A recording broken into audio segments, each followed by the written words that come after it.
안녕하세요. 잡시광입니다. 감염병 사태로 인해 일본의 후진적인 IT 현실이 전 세계에 드러나면서 커다란 충격을 주었습니다. 도쿄도의 확진자 통계 관리는 팩스로 이루어지고 있었으며 일본의 직장인들은 재택근무를 하다가도 결제 도장을 찍기 위해 사무실로 달려가야 했다는 어이없는 이야기들은 과연 한국과 일본이 동시대를 살아가는 게 맞나 싶을 정도로 놀라운 이야기들이었습니다. 국제적인 망신을 당하고서야 비참한 현실을 깨달은 일본은 부랴부랴 IT 혁신을 하겠다고 나섰습니다.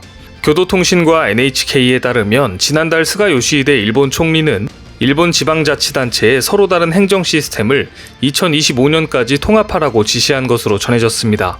이에 따라 디지털청을 설치해 각 부처의 디지털 예산 관리를 일원화하고 부처별로 분산된 행정 시스템을 통합할 방침입니다. 취임한 지 얼마 되지 않은 스가 총리가 행정 시스템 개편을 우선 과제로 언급한 이유는 따로 있습니다. 일본은 IT 후진국이라고 불리울 정도로 국가 행정 시스템이 아날로그식입니다. 전산 통합 관리도 되어 있지 않습니다.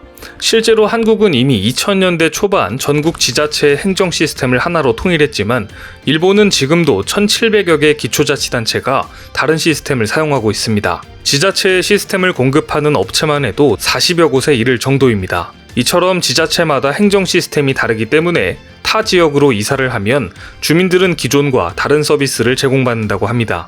우리로서는 상상도 못할 일입니다. 심지어 주민기본대장, 즉 우리나라의 주민등록표에 해당하는 것도 지자체마다 다른 형태로 분류되고 있는 상황입니다. 상황이 심각해지자 최근 일본에는 때 아닌 도장 없애기 바람이 불고 있습니다. 아사히 신문에 따르면 지난달 고노다로 일본 행정개혁 담당 장관은 각 부처에 앞으로 모든 행정에서 도장을 사용하지 말아달라고 요청했습니다. 이는 일본의 오래된 도장 문화에 칼을 빼든 것과 다름없는데요. 고노다로 장관은 스가 총리가 역점을 두고 있는 디지털 개혁 관련 회의에서 도장을 당장 없애고 싶다고 어필하기까지 했습니다.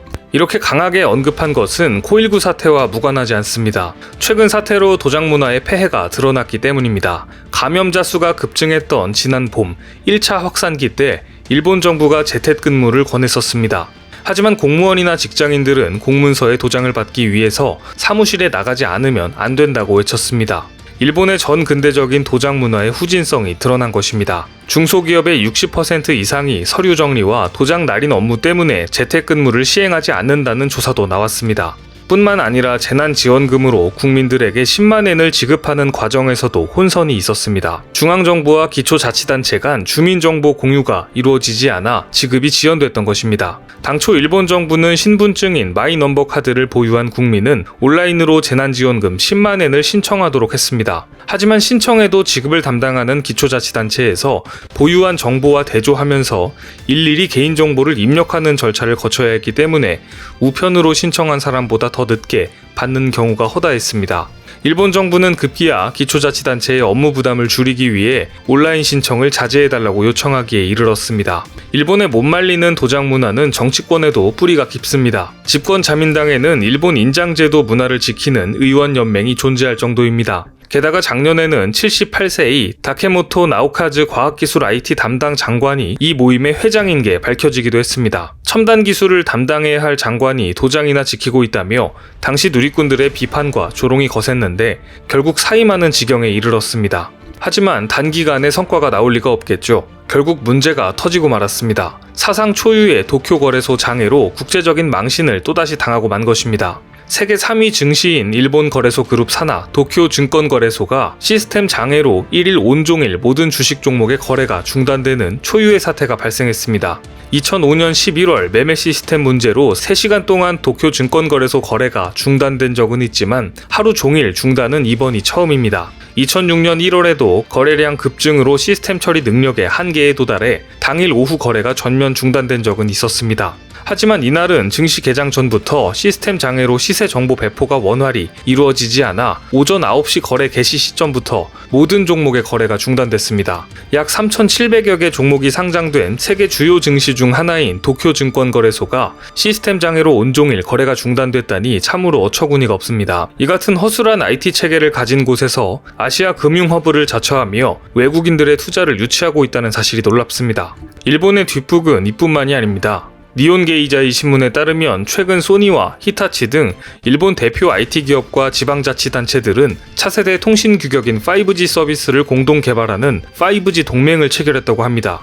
일본 IT 기업들이 한국을 잡겠다며 뒤늦게 5G 동맹을 결성한 것입니다. 2018년 세계 최초로 5G 서비스를 시작한 우리나라와 달리 일본은 올 봄에야 서비스를 개시했습니다. 이 때문에 영국 시장조사회사 옴디아가 지난 6월 발표한 5G 서비스 진척도에서 한국은 세계 1위를 기록한 반면 일본은 13위에 그쳤습니다. 그런데 비슷한 시기에 한국에서 들려온 소식은 일본을 더욱 비참하게 만들고 있습니다. 삼성전자는 5G를 넘어 6G 연구개발에 박차를 가하고 있다는 소식입니다. 지난달 열린 테크 컨퍼런스 스마트 클라우드 쇼에서 삼성전자는 6G 초연결치대 구축을 선도하고 있다며 2030년이면 6G로 5천억 개 기기가 인간과 연결되는 세상이 다가올 것으로 전망했습니다. 삼성전자는 지난해 세계 최초로 국내에서 상용화된 5G를 넘어 6G 선두기업으로 나서겠다는 것입니다. 뿐만 아니라 한국은 이미 5G를 세계 최초 상용화한 국가입니다. 시장조사기관 옴디아는 한국이 출시 가입자, 환경, 네트워크 등 모든 분야에서 가장 빠른 속도로 5G를 보급하고 있다는 분석을 내놓기도 했습니다. 이 같은 기세를 몰아 삼성전자는 8조 원 규모의 미국 버라이즌 5G 장비 수출 계약을 따내기도 했습니다. 본격적인 세계 무대로 진출하는 발판을 마련한 것입니다. 한국은 이미 5G 장비는 엄청나게 수출하고 있으며 6G 장비의 연구개발까지 진행하고 있는데 일본은 이제서야 한국을 잡아보겠다고 5G 동맹을 결성하고 있는 모습이 안타깝게 느껴질 정도입니다. 뿐만 아니라 일본의 메신저 시장은 한국의 라인이 여전히 1위를 차지하고 있습니다. 라인은 일본 내 사용자가 8,500만 명의 점유율이 무려 85%로 일본의 국민 메신저로 통합니다. 일각에서는 일본인들의 온라인 소통이 사실상 네이버에 의해 이루어진다고 평가할 정도로 영향력이 매우 큽니다. 일본 기업 시장에서도 두각을 나타내고 있습니다. 특히 일본 금융권에서는 업무용 메신저 라인웍스를 모르는 이가 없을 정도입니다. 실제로 도쿄 해상화재, 메이지 야스다 생명 등 보험업계의 탑10 기업들이 너나 할 것 없이 업무용으로 사용하고 있습니다. 라인웍스는 출시 5년 만에 업계 1위로 자리매김한 상태입니다. 기업용 메신저 시장에서 38%의 점유율을 차지하고 있으며 매출도 5년 전에 비해 38배 성장했습니다. 한국 IT 기술이 일본 시장을 파고드는 사이 일본은 여전히 헛다리를 짚고 있습니다. 아날로그와의 싸움이 한창인데요. 지난달 28일 스가 요시히데 일본 총리는 탈도장에 이어 탈팩스를 선언했습니다. 한국 기업들이 6G 장비를 개발하고 업무용 메신저를 보급하는 동안 같은 시기에 일본 총리는 도장, 팩스를 걷어내자는 운동을 시작한 것입니다. 이러한 상황을 감지한 듯 얼마 전 블룸버그 통신은 한국과 일본의 IT 실태의 격차를 적나라하게 보여주는 기사를 보도했습니다. 감염병 사태로 인한 경제 타격을 줄이기 위한 정부의 재정 지원전에서 IT 강국 한국이 서류 업무에 집착하는 일본을 상대로 승리를 거두었다고 평가한 것입니다. 이처럼 한국과 일본의 IT 격차를 보여주는 사례는 무궁무진합니다. 앞으로 IT뿐만 아니라 금융, 경제를 포함한 모든 분야에서 한국이 일본을 압도적으로 앞서 나가길 기대해봅니다. 오늘 준비한 소식은 여기까지입니다. 댓글을 통한 여러분들의 많은 의견 기다리겠습니다. 많은 분들의 생각이 모였을 때 진정 가치 있는 지식이 완성될 것입니다. 시청해주셔서 감사합니다.